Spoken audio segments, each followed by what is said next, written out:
Praise the lord. ఉదయకాల సమయంలో కార్యక్రమం వీక్షిస్తున్న మీ అందరికీ నా హృదయపూర్వక వందనాలు తెలియజేస్తున్నాను. దేవుని బిడ్డలారా, బాగున్నారా?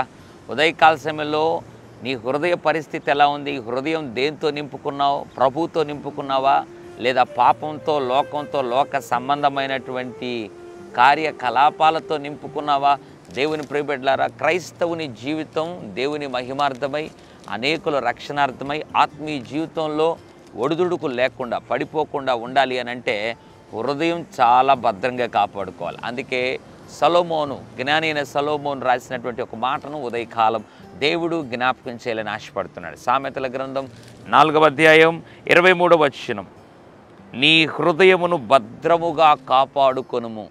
కాపాడుకొనుము అని మాత్రం అనటం లేదు, భద్రంగా కాపాడుకోవాలి. ఎందుకో చెప్పమంటారా? దేవుని ప్రియబిడ్డలారా, హృదయం ఒకవేళ చెడిపోయిందా, బ్రతుకు చెడిపోతుంది, జీవితం చెడిపోతుంది, తద్వారా దీని గమ్యం నరకమైంది. కాబట్టి హృదయం బాగా జాగ్రత్తగా కాపాడుకో.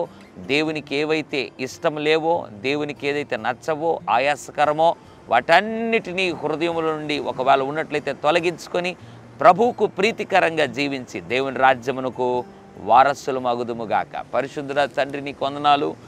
అన్నిటికంటే హృదయం భద్రంగా కాపాడుకోమన్నాం. ఎంతమంది అయితే ప్రభు ఇంతవరకు జీవితంలో నిర్లక్ష్యం కలిగి ఉన్నారో, హృదయంలో రకరకాల లోక సంబంధమైనవి కలిగి ఉన్నారో, దయతో జ్ఞాపకం చేసుకొని క్షమించి వాటన్నిటిని తొలగించి హృదయం భద్రంగా కాపాడుకొని మహిమ కొరకు జీవించు వారిగా చేయమని యేసు నామములో ప్రార్థిస్తున్నాను తండ్రి. ఆమెన్. God bless you.